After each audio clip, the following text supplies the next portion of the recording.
नमस्कार। आपके अपने YouTube channel only exam booster में आपका बहुत बहुत स्वागत है।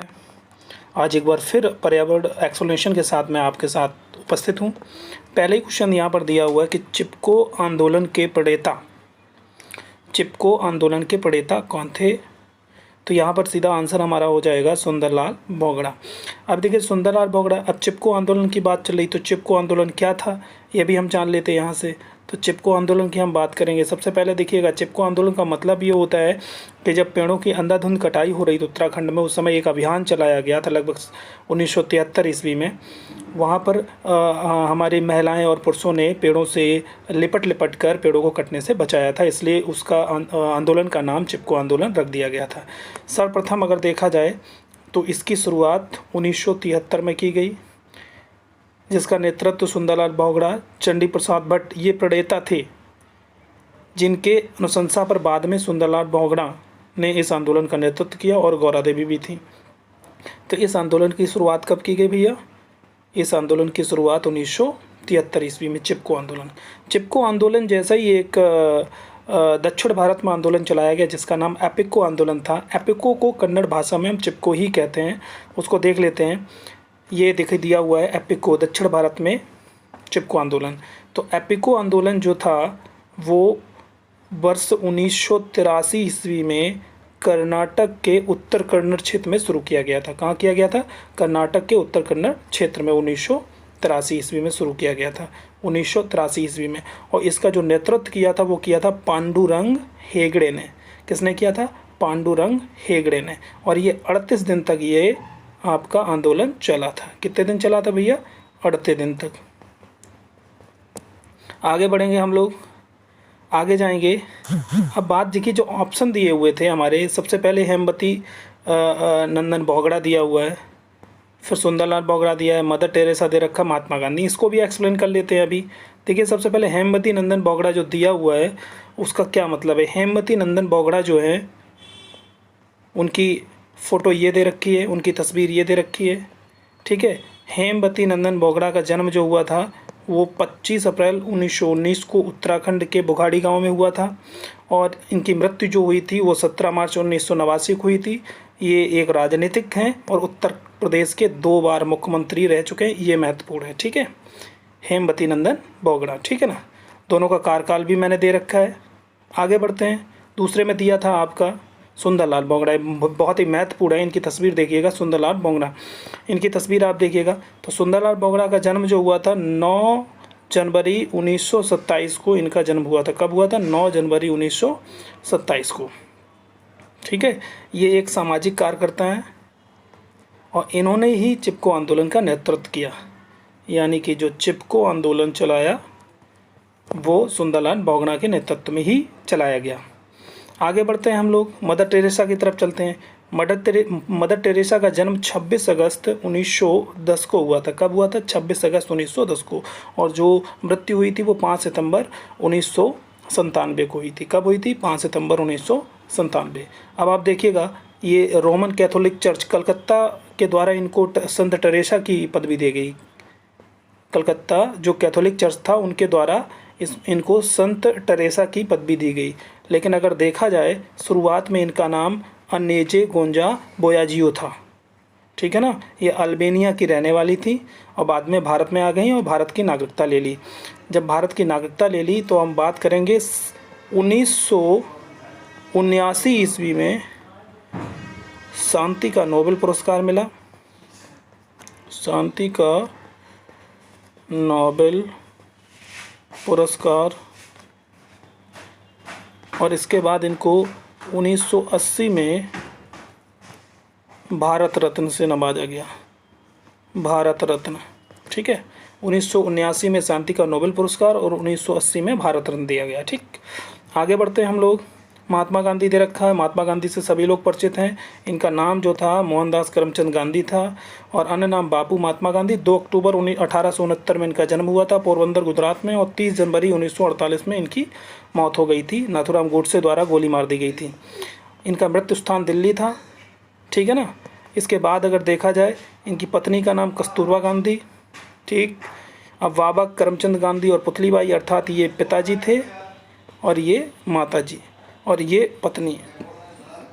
इसके बाद स्मारक अगर देखा जाए तो राजघाट, बिरला हाउस, नई दिल्ली में बना हुआ है। ठीक, आगे बढ़ते हैं, अगले क्वेश्चन की तरफ जाते हैं कि इंसुलिन की रासायनिक प्रकृति क्या है। इंसुलिन की रासायनिक प्रकृति जो होती है वो प्रोटीन होती है। क्या होती है?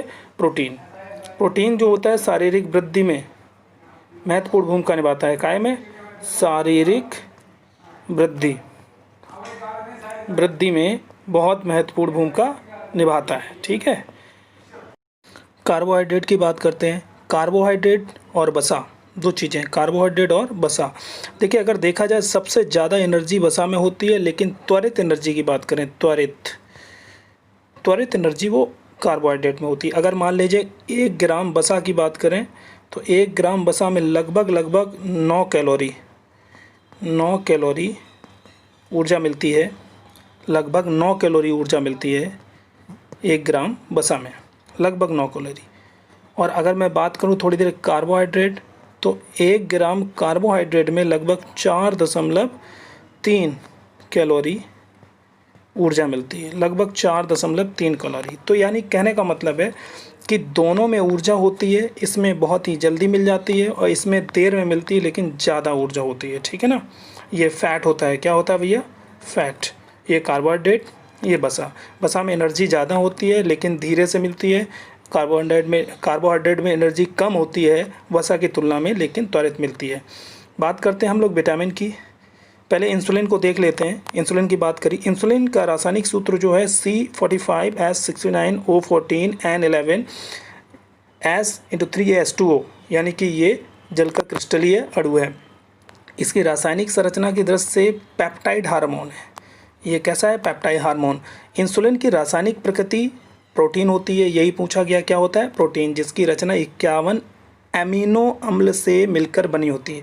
शरीर में ग्लूकोज उपापचय को नियंत्रण करता है। ठीक है ना, आगे बढ़ते हैं हम लोग। आगे दिया हुआ है विटामिन्स के रासायनिक नाम व उनसे होने वाले रोग। तो सबसे पहले अगर विटामिन्स की बात करेंगे तो विटामिन ए की बात करेंगे तो विटामिन ए रेटिनॉल, अंडा, पनीर, हरी सब्जी, मछली आदि। और अगर इसकी कमी हो गई तो सबसे मुख्य रोग जो होता है रतौंधी, यानी कि आँखों से शाम को या रात को दिखना बंद हो जाता है। और त्वचा का शुष्क पड़ जाना, ये भी विटामिन ए की कमी से होता है।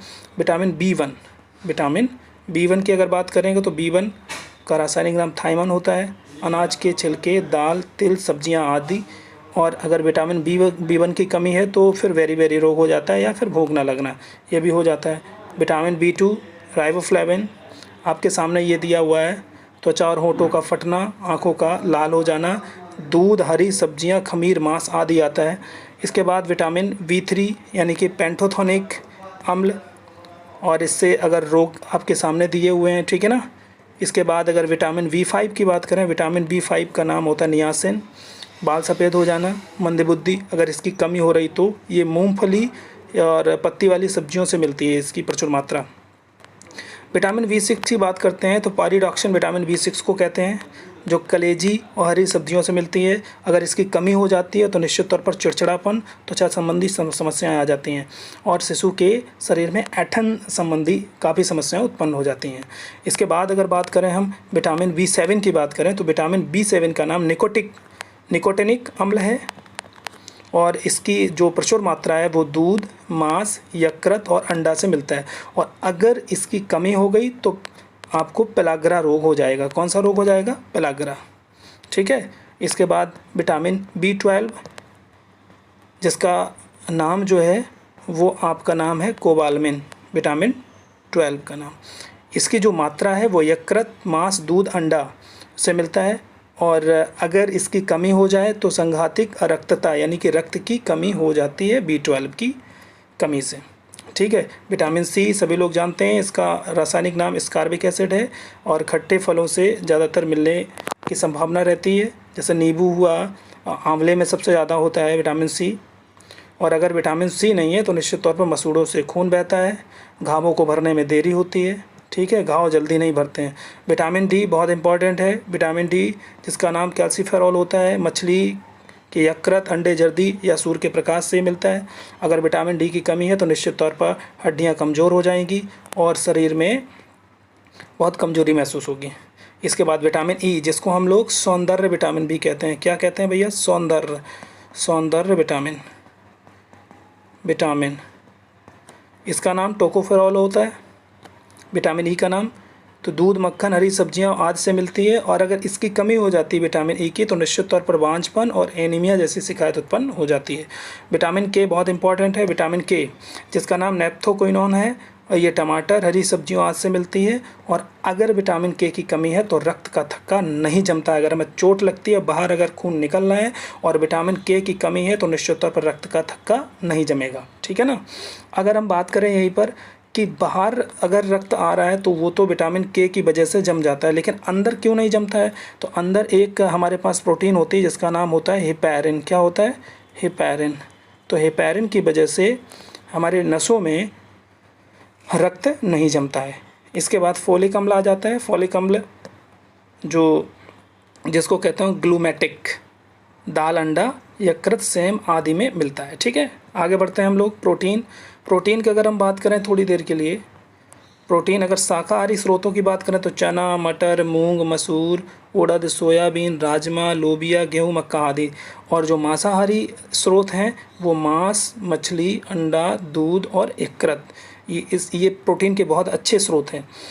और अगर हम बात करें थोड़ी देर के लिए, सोयाबीन में सबसे अधिक मात्रा में प्रोटीन पाया जाता है, लगभग 40% प्रोटीन पाया जाता है। ठीक है, अगर हम बात करें थोड़ी देर के लिए, लगभग अगर गर्भवती महिलाएं हैं तो उनको 63 ग्राम प्रोटीन प्रतिदिन लेनी चाहिए, जबकि स्तन पान कराने वाली महिलाएं जो हैं उनको 6 माह तक प्रतिदिन 75 ग्राम प्रोटीन अवश्य लेनी चाहिए। ठीक है, अगले क्वेश्चन की तरफ हम लोग जाते हैं। पौधों में अर्धसूत्री विभाजन कहाँ पर होता है? अर्धसूत्री विभाजन परागकोश में होता है। कहाँ होता है? परागकोश में।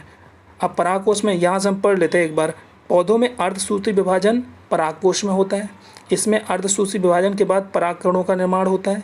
किसका होता है भैया? परागकणों का निर्माण होता है। वास्तव में अप्रयुक्त नर युग्म कोविद प्रजनन के लिए पौधों पर पुष्प उत्पन्न करते हैं। पुंकेश्वर नर जननांग तथा अंडप मादा जननांग है। ये इंपॉर्टेंट है। पुंकेश्वर क्या है? नर जननांग है, और अंडप जो है वो मादा जननांग है। पुंकेश्वर में परागकोश होता है तथा अंडप में अंडाशय होता है, वर्तिका होती है और वर्तिकाग्र होते हैं। ठीक है ना। अंडाशय जिसको ओवरी कहते हैं, वर्तिका स्टाइल, और जो वर्तिकाग्र होती स्टिग्मा कहते हैं। ठीक है, और परागकण परागकोश से वर्तिकाग्र तक स्थानांतरित होते हैं। जब प्रजनन होता है, इसमें जब जनन होता है, लैंगिक जनन होता है पुष्प में, तो क्या होता है कि परागकण जो होते हैं वो वर्तिकाग्र तक जाते हैं। कहाँ तक जाते हैं? वर्तिकाग्र तक।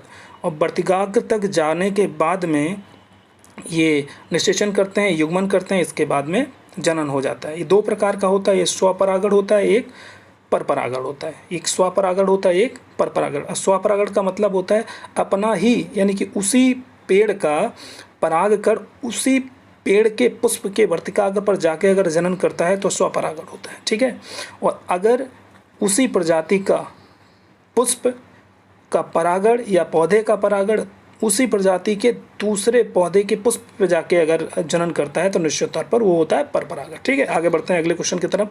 अगला क्वेश्चन दिया हुआ है, जैविक समुदाय में प्राथमिक उपभोक्ता क्या है? जैविक समुदाय में, जैविक जहाँ पर जनन होता है, जैविक समुदाय प्राथमिक उपभोक्ता तो प्राथमिक उपभोक्ता तो आपके शाकाहारी होते हैं। ठीक है, क्योंकि उत्पादक जो होता है, उत्पादक के बाद में प्राथमिक उपभोक्ता होते हैं। प्राथमिक उपभोक्ता, फिर द्वितीयक होते हैं, फिर तृतीयक। तो प्राथमिक उपभोक्ता किस पर निर्भर रहते हैं? उत्पादक पर। तो सिंपल सी बात है, जैविक समुदाय में प्राथमिक उपभोक्ता कौन होते हैं? शाकाहारी। आगे बढ़ते हैं तो यहाँ सीधा ही दिया है शाकाहारी। हिरण शाकाहारी है तो ये प्राथमिक उपभोक्ता हो गया। मांसाहारी जंतु जो होते हैं वो प्राथमिक उपभोक्ताओं पर निर्भर रहते हैं। अगर इसका हम पूरा एक आपको डिटेल से दिखाई दे रहा हूँ, जैसे अगर हम बात करें थोड़ी देर के लिए, यहाँ पर ये जो पौधा है ये उत्पादक हो गया, ये कार्बनिक खाद पर निर्भर है। ठीक है ना, ये कार्बनिक खाद पर निर्भर है। अब ये जो आपका पौधा था, इसको जितने भी प्राथमिक उत्पादक हैं, ये देखिए प्राथमिक उत्पादक अगर देखा जाए तो आपका खरगोश भी हो गया प्राथमिक उत्पादक में, बकरी भी हो गई, चूहा हो गया, टिड्डा हो गया, ये सब प्राथमिक उत्पादक ये पेड़ पर निर्भर रहते हैं। किस पर? पेड़ पौधों पर। जो उत्पादक होते हैं उन पर निर्भर रहते हैं। इसके बाद में जो आपके ये बकरी, खरगोश, और चूहा टिड्डा, इस पर द्वितीयक उपभोक्ता आ गए। द्वितीयक उपभोक्ता में आपकी चिड़िया आ गई, सांप आ गई, सांप चूहे को खाएगा और टिड्डी को चिड़िया खाएगी। इसके बाद में जो बकरी है उसको शेर खाएगा और जो खरगोश है उसको भेड़िया खाएगा। इसके बाद आगे जाएंगे केचुआ वगैरह। अब ये देखिए, जो शेर है उसको किलनी खा रही है, सांप को बाज खा रहा है, चिड़िया को बाज खा रहा है, तो ये तृतीय उपभोक्ता में आ गए। तो यहाँ पर निश्चित तौर पर हमने आपको ये फिगर दे दिया। अगले क्वेश्चन की तरफ हम जाते हैं कि ज्वर नियंत्रण आमतौर पर सबसे अधिक प्रयोग की जाने वाली औषधि कौन सी है। ज्वर नियंत्रण यानी बुखार में आमतौर पर सबसे अधिक प्रयोग की जाने वाली औषधि कौन सी है, ये बोला गया। तो यहाँ सीधा सीधा है पैरासीटामोल। कौन सा है? पैरासीटामोल। कोई भी डॉक्टर हो तो पैरासीटामोल ही ज्वर नियंत्रण के लिए देता है। अगर मैं ब्रूफेन की बात करूं तो वो ब्रूफेन जो है ये दर्द निवारक है। कौन है भैया? दर्द निवारक। ठीक। और बी कॉम्प्लेक्स जो दिया हुआ है ये शारीरिक वृद्धि के लिए है, शारीरिक वृद्धि। और जो LIV52 है ये लीवर से संबंधित है, लीवर से संबंधित सारे लोग जानते हैं। आगे बढ़ते हैं, इसी को थोड़ा और एक्सप्लेन करते हैं कि जो पैरासीटामोल है ये ज्वर नियंत्रण में आमतौर सबसे अधिक लोकप्रिय औषधि है। ठीक है ना। ये जो पैरासीटामोल की बात करें तो पैरासीटामोल एक आसानी से मिलने वाली दवा है और इस दवा को कोई भी फार्मेसी से बिना डॉक्टर के सलाह से ले सकते हैं। अगले क्वेश्चन की तरफ जाते हैं।